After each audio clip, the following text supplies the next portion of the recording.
I'm interviewing people on my podcast that I admire that have their own levers for impact.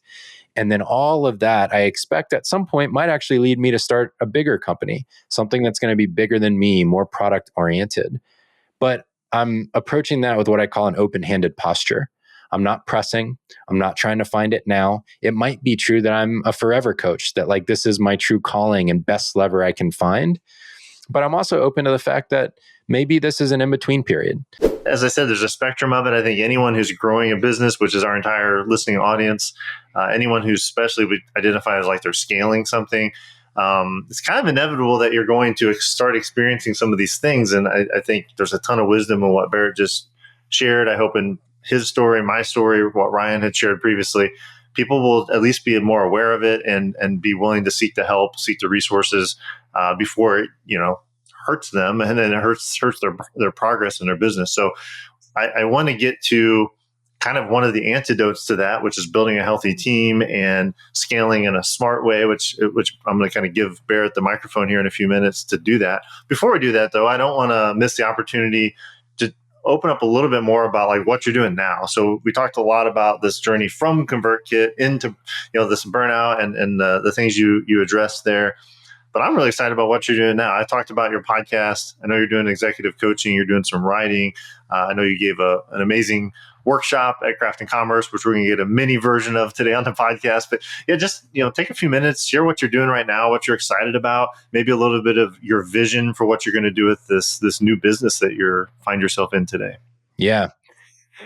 So I mentioned that I had this meandering path after I left ConvertKit, and I now look at it as like I did a series of career experiments, and I made a book about climate change, partnering with Seth Godin again. Went to work at a coffee company as COO here locally.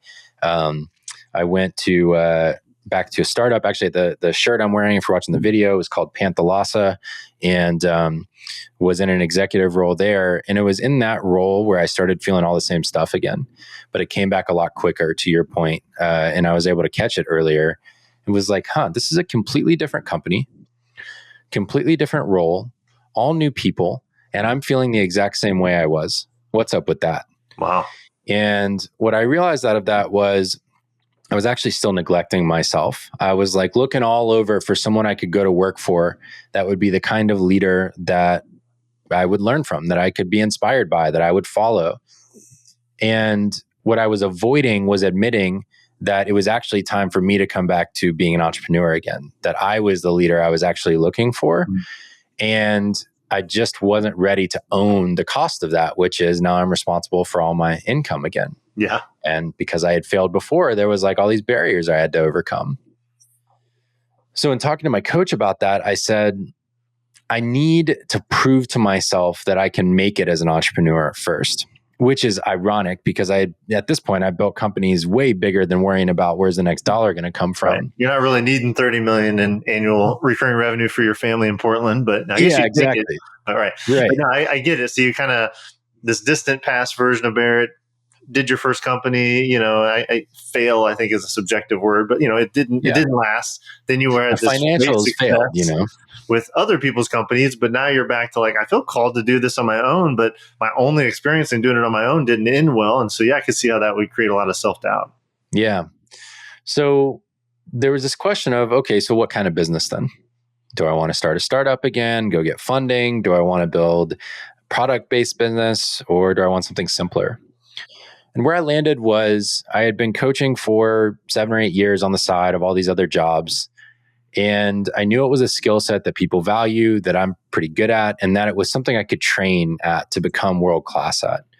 I've got this resistance to the job title of coach just because it can mean so many different things. And I think it often means a negative thing to many people who see it.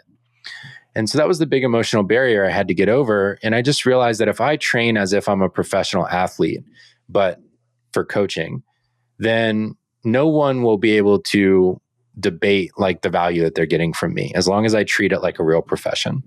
And so I just dedicated myself to that. And the reason I picked the model was it was the clearest way to get to the most definite, yes, I have succeeded at providing for my family financially as an entrepreneur, that you just add layers and layers of complexity to that, the further away from services you get and the bigger the team and funding and all of that.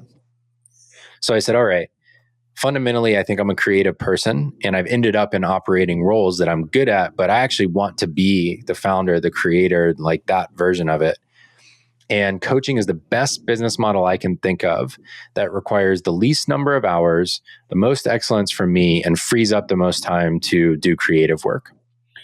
So I designed it so that Tuesdays and Thursdays are my coaching days. I can handle a max of 16 clients. They pay me $3,000 a month. And obviously, you can do the math on that, on what the top potential earning is while using 2 days a week for coaching. I handle 4 clients a day. So if that can get me to about 50 grand in revenue, like, well, that's more than, that's a great model, basically. Yeah. And I still have 3 days a week to write, make a podcast and all of that. So I viewed it as I want to be primarily a writer with coaching as my business model. And that's transformed a little bit to I'm right now primarily a podcaster with coaching as my business model. And writing kind of happens in the background pretty much for myself at the moment. So that was kind of the inspiration for it. But it all comes back to this mission that we talked about, which is I see coaching as a very effective tool for unlocking the potential in founders and allowing them to achieve their visions. And if I'm aligned in terms of the cause or the end result of the work that my clients are doing, it's actually a great lever for impact. We come back to this lever idea. There's that Archimedes quote of, give me a lever long enough and a fulcrum on which to place it, and I shall move the world. I love that quote. And that idea of creating a lever for ourselves using our career. The career is the fulcrum, and the lever is where are we pointing it? And so for me, I see coaching as a way for me to impact many different areas of the world that I care about through the founders. And it's a really effective lever. And so I'm kind of viewing this period of my career right now as this 5-year chunk, almost of like a fallow period where I'm pouring into other entrepreneurs. I'm interviewing people on my podcast that I admire that have their own levers for impact. And then all of that, I expect at some point might actually lead me to start a bigger company, something that's going to be bigger than me, more product oriented. But I'm approaching that with what I call an open-handed posture. I'm not pressing. I'm not trying to find it now. It might be true that I'm a forever coach, that like this is my true calling and best lever I can find.